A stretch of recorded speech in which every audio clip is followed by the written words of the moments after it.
billahi minasyaitonirrajim. Bismillahirrahmanirrahim. Alhamdulillahirabbil alamin. Wassalatu wassalamu ala asyrafil anbiya'i wal mursalin sayyidina Muhammad wa ala alihi wa sahbihi ajmain. Qala rabbi shrah li sadri wa yassir li amri wahlul 'uqdatam min lisani yafqahu qawli. Assalamualaikum warahmatullahi wabarakatuh. Alhamdulillah kita berjumpa sekali lagi. Alhamdulillah saya kemarin minggu lalu saya kurang sihat. Jadi Alhamdulillah minggu ni kita lanjutkan. Dan insyaAllah saya harap semua sihat di rumah. InsyaAllah kita dengar lebih ramai orang dah quarantine order. Lebih ramai yang kita kenal pun COVID positif. Kita doakan semoga semua selamat insyaAllah. Semoga apa yang Allah SWT berikan pada kita ni, kita dapat jalani ujian-ujian ni dengan penuh kesabaran. Semuanya ada hikmah. Allah SWT tahu kenapa kita kena melalui ujian-ujian ni. Masing-masing punya ujian lah. Kita ada ujian masing-masing. Tidak semestinya orang ni kena maksudnya dia ujiannya lebih berat. Kadang kita yang tak kena pun ujian kita berat. Kita digalakkan tidak keluar, makan kalau tidak ada ataupun makan dengan grup ramai-ramai. Ini semua kita punya social responsibility, yang mana kita lah yang sihat. Alhamdulillah kita harus jagalah social responsibility kita insyaAllah. Jadi Alhamdulillah hari ini insyaAllah kita lanjut di balik tabir kematian. InsyaAllah muka surat 70. Muka surat 70 Ada banyak story-story di sini, subhanallah. Ada satu story. Satu ni ada Sulaiman Nabi Sulaiman, subhanallah, alaihi salam. Nabi Sulaiman pernah bertanya pada malaikat maut kenapa aku lihat kamu tidak bertindak adil di antara manusia. Ada ambil nyawa orangnya, tak kasih time. Ada kasih time sikit. Kenapa tak adil? Kata malaikat maut, dalam hal ini aku tidak lebih tahu daripada kamu. Itulah lembaran-lembaran berisi daftar nama-nama yang diberikan daripada langit kepadaku. Jadi siapa yang diberikan time? Kadang-kadang kita lihat ada orang yang nak meninggal dunia, Allah berikan dia time, Allah berikan dia tanda-tanda yang mana kematian dia akan dekat. Jadi dia dengan time tu dia kan ada time untuk preparekan diri dia. Bukan semua orang ada orang dia ada tanda-tanda yang mana kematian tu akan datang, tapi dia pun kata tak adalah, tak ada masalah, no problem. Saya masih nak enjoy dunia. Selagi mana saya boleh enjoy dunia, saya enjoy dunia. Ada yang tidak diberikan masa, diambil nyawanya begitu saja. Tapi yang diambil nyawanya begitu sahaja, ada yang siap sedia. Ada yang kata no problem, sekarang nak ambil nyawa pun saya bersiap sedia, subhanallah. Ada banyak time. Time apa yang Allah berikan pada kita kan, kita semua ada time. Tak perlu kita ada penyakit ke, tak perlu. Setiap hari tu kita makin tua muslimat. Siapa yang makin muda makin muda? Tak ada orang, tak ada manusia, tak ada binatang, tak ada siapa-siapa yang makin hari semakin muda. Kita semakin hari semakin tua. Subhanallah. Kita lihat uban di atas kepala tu, tanda yang mana kita ni dah nak dekat dah. Itu kan ada satu tanda. Tapi berapa ramai daripada kita ambil tu sebagai tanda yang mengingatkan diri kita, memanglah aku dah ada uban. Maksudnya aku ni dah hidup aku ni makin berkurangan di dunia. Aku lagi dekat dengan kematian. Berapa ramai daripada kita macam itu? Berapa ramai daripada kita lihat uban tapi kita nak tutup uban kita, kita nak cover, kita nak dye, kita nak kalau boleh hitamkan rambut kita ataupun perangkan rambut kita, jadi orang tak nampak kita ni dah tua, subhanallah. Berapa ramai daripada kita nak ambil pengajaran daripada tanda-tanda yang Allah SWT berikan pada kita. Ada dua cerita di sini. Satu cerita adalah Wahab bin Munabbih menceritakan sebuah kisah tentang seorang raja. Jadi raja ni dia nak pergi ke berkunjung ke satu wilayah kekuasaannya, nak pergi ke tempat yang bawah teritori dia juga. Jadi dia tu cerewet. Dia nak pakaian yang terbaik. Dia kata kalau orang tu ambilkan, dah jahitkan pakaian dia tak nak juga, dia nak tukar sampai dia betul-betul puas. Jadi dia nak terbaik. Dia nak pakai pakaian yang terbaik. dia nak tunggangan yang terbaik. Jadi kalau dia tak happy, dia tak nak, dia terus tukar sampai yang dia happy. Jadi dia nak kepuasan, dia nak betul-betul perfect, dia nak betul-betul kepuasan dunia tu dia ada. Jadi datanglah iblis meniupkan sifat takabur melalui lubang hidung sang raja. Jadi raja ni pun rasa takabur, rasa yang kalau kita, subhanallah, semuanya baik, cantik, kita dapat pakaian yang baik, tudungnya, kita tengok je diri kita. Kalau kita rasa kita lebih cantik, kadang-kadang kita cakap, oh aku cantik lah, aku cantik, atau pakai baju lawa sikit, kita rasa takabur. Takabur tu maksud apanya? Maksudnya kita rasa macam megah diri.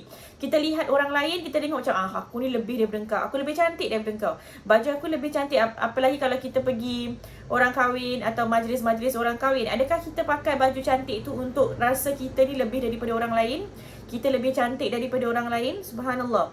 Okey, jadi raja ni dia dah rasa macam sombong. Dia rasa macam baju dia lah yang paling cantik, tunggangan dia lah yang paling cantik, yang paling best. Jadi dia lah yang konon lah dulu tunggangan, sekarang tu dia lah yang drive Ferrari ataupun dia drive yang kereta yang paling mewah. Subhanallah. Jadi ni satu Allah uji kita kalau kita drive kereta mewah, kita kalau drive dekat kereta je, dekat jalan raya je, ada orang drive kereta mewah, dia tengok, oh, apa tu Honda je, apa Toyota ni, tak macam kereta aku mewah kan, suka-suka je nak cut aku kan. Subhanallah. Jadi kita rasa macam sombong sebab kita ada kereta mewah. Ada tak, Masya Allah, keretanya mewah tapi dia rasa macam tak ada masalah. Tak ada masalah kereta dia mewah ke orang lain kereta tak mewah, dia rasa macam semuanya sama. Jadi ada, ini syaitan lah cuba rasakan kita ni, wah, kita tengah dekat traffic light, kereta kita lah yang paling cantik. Subhanallah. Kereta kita lah yang paling mewah, kereta kita yang paling mahal. Jadi kita tengok sebelah, Honda je, Toyota je kan. Subhanallah. Jadi raja ni dia iblis goda dia sampai dia ada sifat rasa sombong.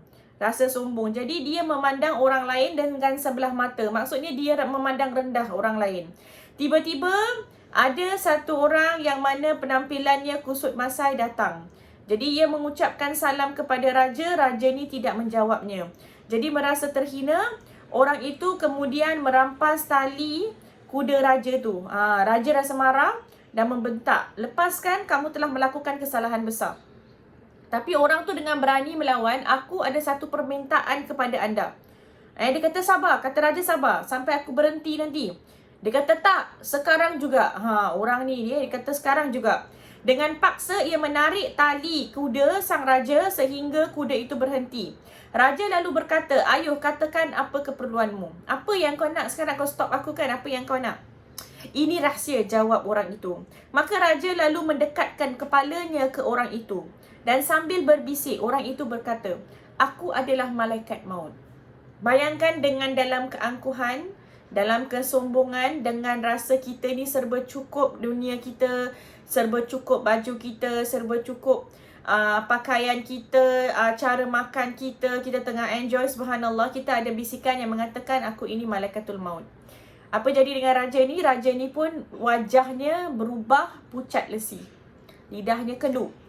Dengan gemetar raja berkata, berikan aku sedikit waktu sampai aku kembali kepada keluargaku untuk mengucapkan selamat tinggal dan menyelesaikan semua urusanku.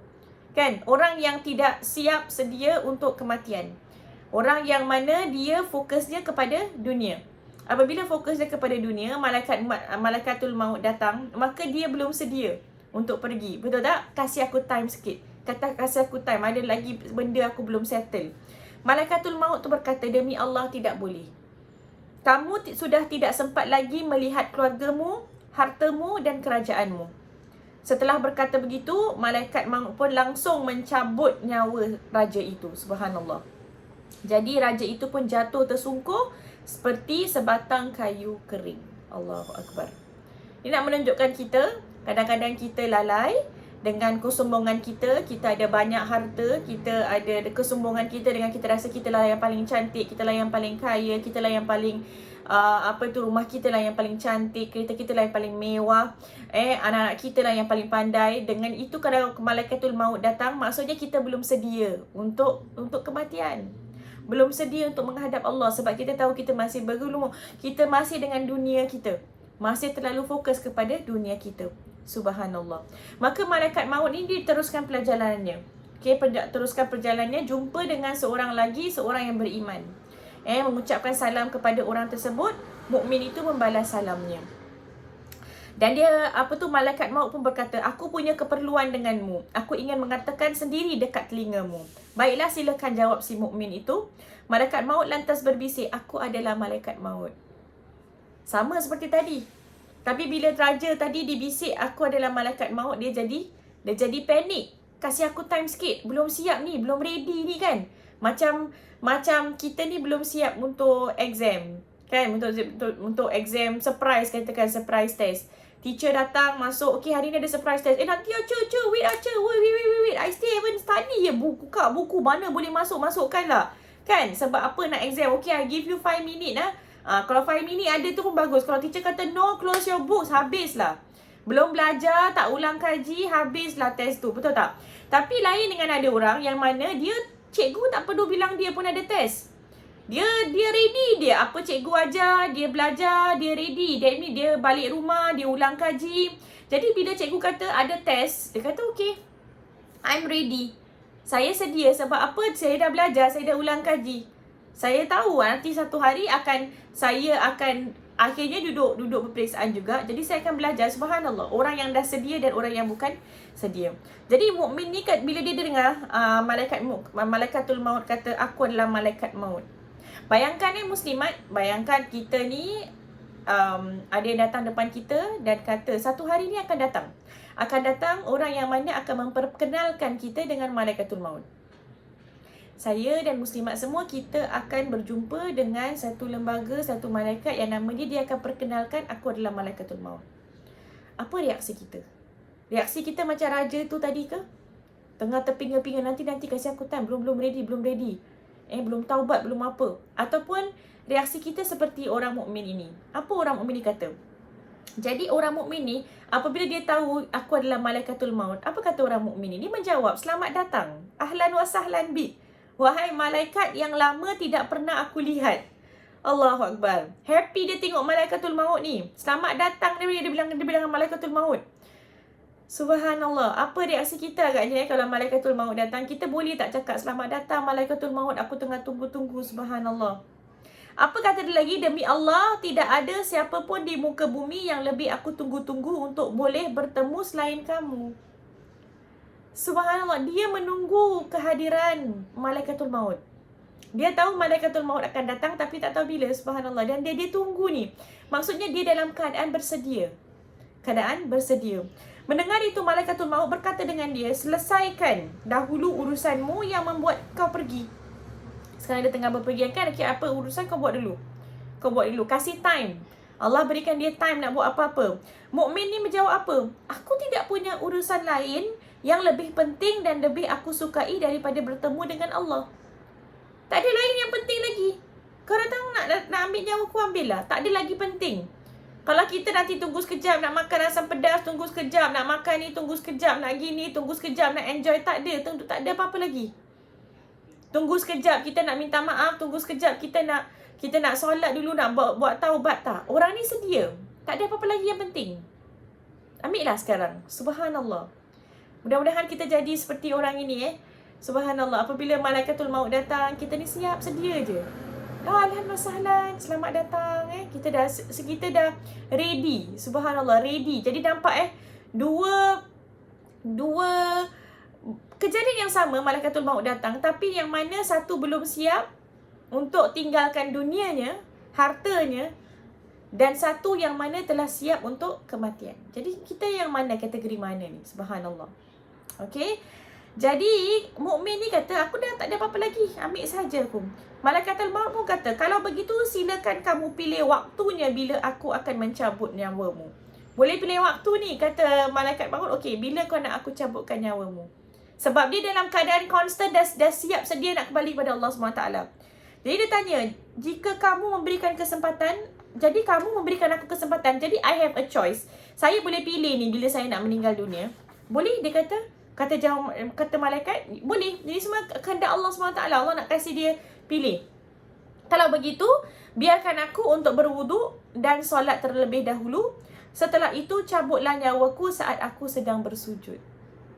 Allah. Ready ni, subhanallah. Kalau dah dikasih kesempatan, okey, aku nak boleh pergi sekarang pun okey. Tapi kasih aku wuduk dulu. Dan kasih akulah solat dulu dan keadaan sujud, barulah ambil nyawaku. Subhanallah. Dalam keadaan yang terbaik, Allahu Akbar. Maka malaikat maut pun menuruti permintaan si mukmin tersebut. Subhanallah, indahnya. Dua peristiwa yang sama, malaikatul maut datang, satu belum siap untuk tinggalkan dunianya, yang satu lagi dia sudah siap untuk tinggalkan. Yang satu yang mukmin ni, dia bukan orang yang miskin. Dia tak semestinya orang yang miskin, dia boleh jadi orang yang kaya juga. Dia boleh jadi orang yang kaya. Orang yang kaya, orang yang ada harta. Tapi dengan hartanya, dengan kekayaannya, dia mendekatkan diri dia dengan Allah SWT. Dia tidak menjadi sombong. Dia tidak melihat orang lain sebagai rendah daripada dia. Maka dia adalah seorang mukmin juga. Dia adalah seorang mukmin juga. Betul tak? Kita tak boleh tengok, raja orang kaya ni. Tak. Ada orang kaya, Masya Allah. Yang mana dengan hartanya, dia membantu orang lain. Dia membantu orang lain. Dia bersedekah. Dia berbantu. Jadi dia tu mendekatkan. Dengan hartanya dapat dia dekatkan dirinya dengan Allah SWT. Maka dia siap untuk jumpa Allah SWT. Okey. Ni ada lagi cerita. Ni banyak cerita ni. Jadi minggu ni dengan minggu hadapan, insya-Allah banyak ceritanya. Ada Bakar bin Abdullah Al-Muzani menceritakan tentang seorang lelaki daripada Bani Israel. Dia rajin mengumpulkan banyak harta. Jadi dia rajin mengumpul harta. Ibarat orang yang mana dia fikir bisnes, dia fikir ni, dia fikir harta je. Workaholic, dia fikir harta je. Jadi bila dia dah nak meninggal, menjelang ajal, laki-laki itu berkata kepada anak-anaknya, perlihatkan kepadaku berbagai jenis kekayaanku. Sebelum dia meninggal, dia nak tengok, dah nak mati ni, dah on the deathbed, dia nak tengok kekayaan apa yang telah aku hasil. Aku hasilkan gini banyak kuda, gini banyak unta, gini banyak gedung, gini banyak. Dia nak tengok kekayaan dia. Jadi sebelum dia tutup mata ni, dia nak tengok, what have I achieved at dunia? Subhanallah. Lalu dia datangkan kepadanya sejumlah besar kuda, unta, hamba dan harta lainnya. Melihat semua itu, ia menangis kerana tidak kuasa meninggalkannya. Ni sepatutnya kita tak ada kuda, tak ada unta, tak adalah kan. Mungkin apa yang kita sedih tengok bank account, ada duit CPF ke, duit apa. Alamak sedihnya kalau aku meninggal dunia nanti, ni duit-duit ni macam lagi mana. Kita lebih concern dengan duit tu. Subhanallah. Malaikatul maut lantas bertanya, apa yang membuatmu menangis? Demi Allah yang telah mencukupimu, aku tidak akan keluar meninggalkan tempatmu ini sebelum aku memisahkan roh dari jasadmu. Dia berkata, tolong berikan aku waktu sebentar untuk membahagikan kekayaanku. Ini orang yang belum buat faraid, belum buat wasiat, belum buat apa, belum ni, nanti. Bila datang malaikatul maut, dah tak ada time. Duit ni kita dah tak boleh buat apa-apa. Kita kena kasih faraid. Malaikatul maut menjawab tegas, tidak boleh. Sudah tidak ada waktu lagi untuk kamu. Kenapa kamu tidak melakukan hal itu sebelum tiba ajalmu? Subhanallah. Semalam saya ajar wasiat tentang faraid. Muslimat, kita kadang-kadang fikir macam takkan aku nak mati besok kan. Kita fikir macam masa ni waktu masih lama. Jadi kita tunda-tundakan. Mungkin pasal wasiat kita mungkin ada anak angkat. Kita sepertiga daripada harta kita boleh pergi kepada anak angkat kita. Sebab dia tidak ada nasab, dia tidak ada dia tidak ada peruntukan untuk faraid nanti. Ataupun kita nak berikan kepada seseorang, kita nak wasiatkan atau wakafkan, kita boleh buat sekarang. Jangan tunggu, kita tak tahu bila kita akan meninggal dunia. Okey. Lalu malaikat mencabut nyawanya. Okey, subhanallah. Orang yang mana fokusnya adalah hartanya, what have I achieved, title, sekarang saya ni macam mana, saya orang yang mana dia dah lanjut umur, dia dah nak meninggal dunia. Tapi dia fikir, what have I achieved in dunia? Mungkin saya dah dapat doctorate, saya dah dapat master, saya dah dapat PhD, saya dah dapat ni. Jadi saya rasa macam bangga, I've lived my life. Okay, I live my life. Tapi sebenarnya ini semua adalah dunia. Betul tak?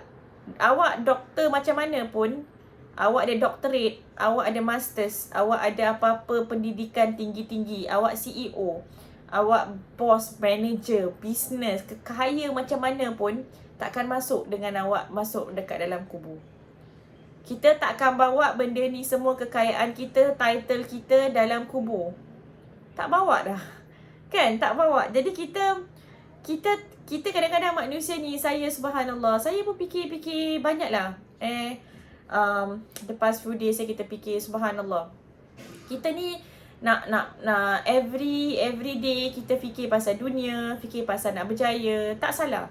Tapi jangan sampai kita terlalu obsessed dengan dunia. Sampai bila malaikatul maut datang pun kita ni dengan dunia lagi. Susah nak keluar, susah. Dah dunia ni dah dalam hati kita, dah serap dalam jiwa kita. Susah kita nak pisah dengan dunia. Subhanallah. Okay. Apa lagi? Ada lagi satu cerita. Diriwayatkan pula ada seseorang yang berjaya mengumpulkan kekayaan yang cukup banyak, sehingga tidak ada satu jenis kekayaan yang tidak berhasil diperolehnya. Ia membangun sebuah istana yang memiliki 2 pintu gerbang yang sangat kukuh. Jadi orang ni kaya sangat. Kaya cukup banyak lah. Orang yang kaya cukup banyak, subhanallah. Dia tidak ada satu jenis kekayaan yang tidak berhasil diperoleh. Maksudnya dia semua kaya macam mana pun semua dia ada. Ia membangunkan sebuah istana yang memiliki 2 pintu gerbang yang sangat kukuh. Masya Allah. Ia membayar sepasukan pengawal yang kuat. Pada suatu hari, ia mengundang seluruh sanak keluarganya dan menjamu mereka dengan berbagai jenis makanan yang lazat-lazat. Setelah itu, ia duduk di atas sofa sambil mengangkat kaki. Sementara sanak keluarganya atau sanak saudaranya juga asyik menikmati hidangan yang disediakan. Tengah happy kan? Oh, kekayaannya ada, panggil semua keluarga makan, lihat, tengah dalam kebahagiaan dunia ni, subhanallah. Setelah puas makan dan minum, ia berkata dalam batin, bersenang-senanglah selama bertahun-tahun kerana aku telah berhasil mengumpulkan semua yang kalian perlukan. Happy. Apa yang kau nak semua dah. Kita ada kaya, betul kaya. Anak-anak saya semua kaya. Cucu-cucu saya semua. Tidak ada worry sebab ada kekayaan ni. Tetapi baru sahaja ia selesai berkata seperti itu, muncul malaikat maut yang menjelma sebagai seorang lelaki berpakaian compang-camping, layaknya seorang pengemis. Lelaki itu mengetuk pintu gerbang sehingga mengejutkan si kaya yang berada di atas tempat tidurnya. Para pengawal pun tanya dia, kamu ada urusan apa ke sini? Malaikat menjawab, panggilkan tuanmu. Apakah kami harus memanggilnya untuk menemui seorang yang hina seperti kamu? Kata pengawal. Ya, jawab malaikatul maut. Mereka lalu bergegas menemui tuannya untuk melaporkan apa yang terjadi. Si kaya itu berkata, bagus, kalian sudah bertindak tepat. Tidak lama kemudian, pintu gerbang kembali diketuk dengan lebih kuat. Para pengawal segera pergi untuk menegur orang itu kembali. Tiba-tiba orang tu kata, katakanlah kepada tuanmu bahawa aku ini malaikat maut. Mendengar ucapan itu, para pengawal semua ketakutan. Semua ketakutan. Lepas tu dia bilang dengan bos dia lah, dia bilang dengan tuan rumah dia. Tuan rumah dia pun, bicaralah padanya dengan sopan. Tanyakan apakah ia ingin mengambil nyawa salah seorang yang ada di rumah ini.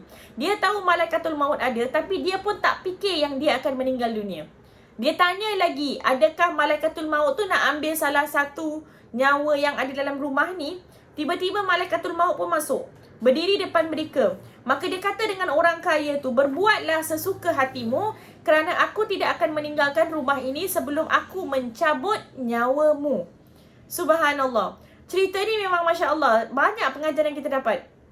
Maksudnya di sini, kadang-kadang kita tahu,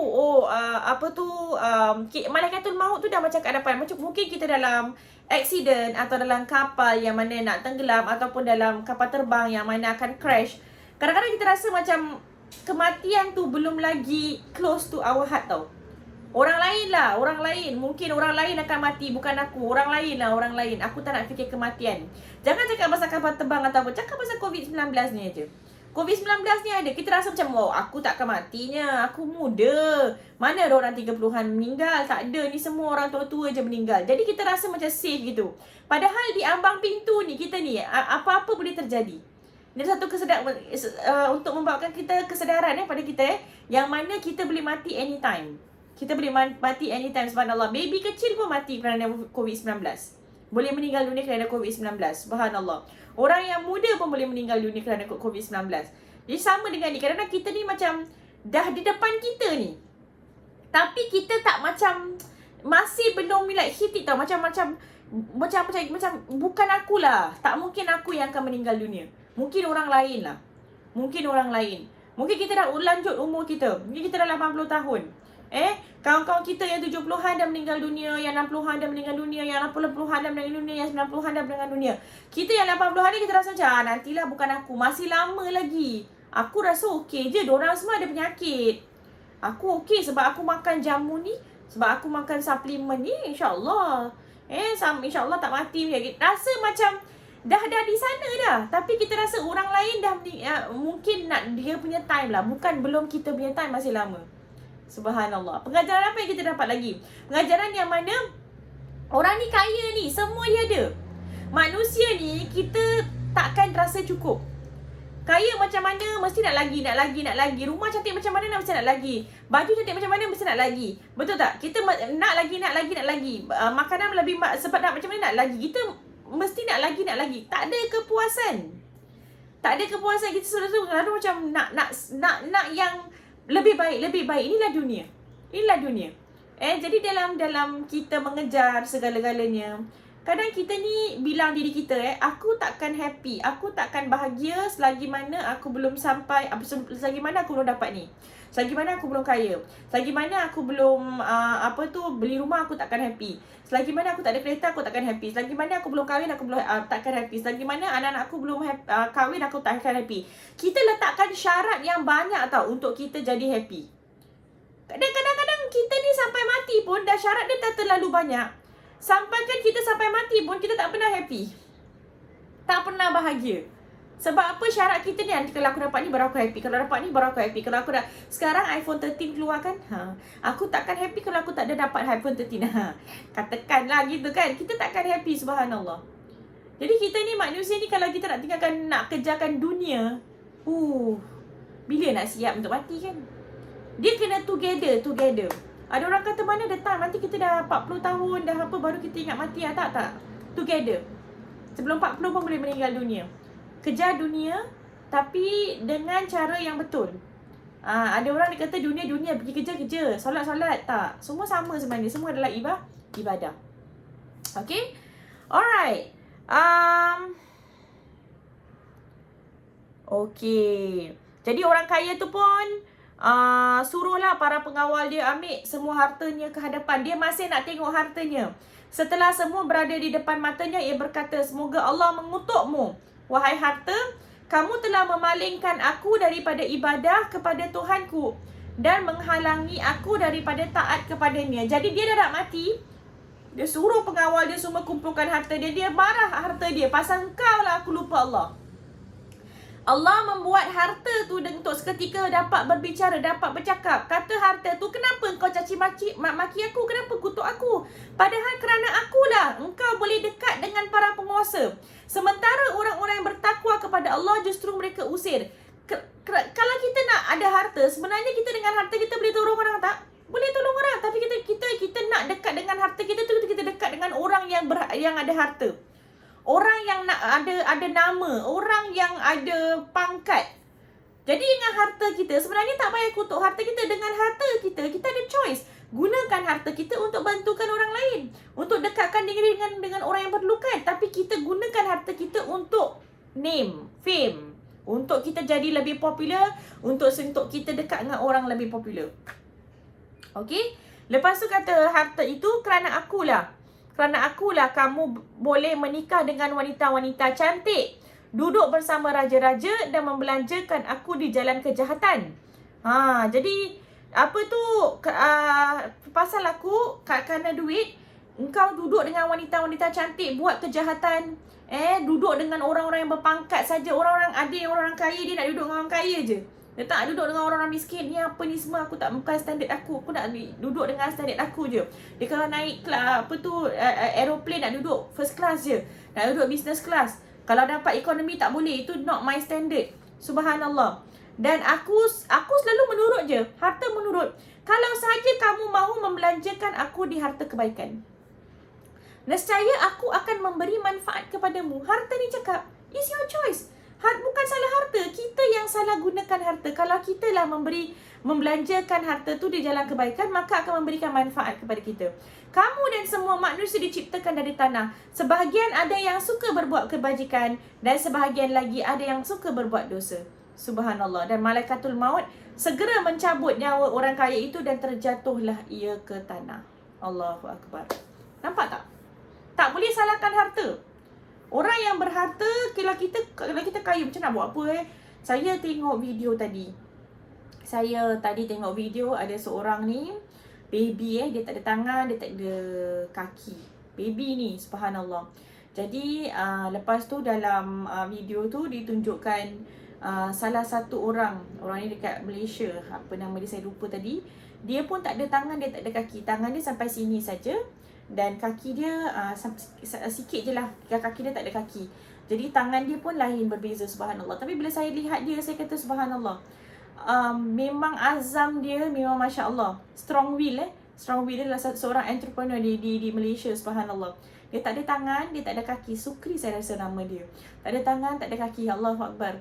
Tapi saya lihat dia azam. Dia ada 2 anak Ada 2 anak, Masya Allah. Dari sisi dia orang yang kuat. Dia adalah orang yang kuat. Anak dia juga orang kuat. Mak bapak dia pun adalah orang yang kuat. Subhanallah. Kita lihat dia serba kekurangan. Betul tak? Dia tangan dia tak seperti kita. Badan tak seperti kita. Dan kita tengok dia macam orang kurang upaya. Kan? Tapi sebenarnya kalau kita tengok dia punya azam tu, dia punya strong will tu, memang Masya Allah. Dia senyum saja macam memang Masya Allah. Dia apa-apa dugaan yang dia ada, dia kata isteri dia memang suka dia sebab dia apa pun dia senyum. Dia senang fikir positif. Fikir macam baik sangka. Dan dia kata mungkin kerana daripada kecil dia kena face ujian yang berat macam gini sebab badannya, sebab fizikalnya. Dia pergi sekolah, orang ketawakan dia, ejekkan dia kan. Dia jadi orang yang lebih kuat. Sampai kan dia senang senyum, senang fikiran positif. Subhanallah kan? Subhanallah. Tengok, Allah kasihkan kita ujian, Allah berikan kita tak boleh kutuk tau. Allah kasih kita sesuatu kekurangan, katakan. Kekurangan tu kita boleh gunakan untuk dekatkan diri kita kepada Allah SWT. Dia boleh saja bilang, oh Allah tak kasih, aku tak boleh solat, aku tak nak gini, aku tak nak live macam gini sebab Allah dah buatkan aku macam gini. Tangan aku dan badan aku tak sempurna, jadi tak payahlah nak buat apa-apa kan. Allah dah buat aku macam ni. Tak. Dia kata, dia menggunakan apa yang Allah SWT, kekurangan yang dia ada sebagai satu kelebihan, sebagai satu yang dia nak dekatkan diri kepada Allah SWT untuk kuatkan diri dia. Subhanallah kan, kita lihat. Tapi ada manusia yang mana kita, seperti saya lah, kita ada tangan, kita ada kaki, kita ada kekayaan. Ada orang kaya sangat, tapi dia lupa Allah SWT. Kekayaan dia tak ada kekurangan pun. Dia semuanya komplit. Ada semua harta, ada kereta mewah beberapa buah, ada beberapa buah rumah. Dia jangan cakap lah estate ke apalah, semua dia ada. Jadi kaya sangat. Tapi kekayaan tu buat dia tak solat.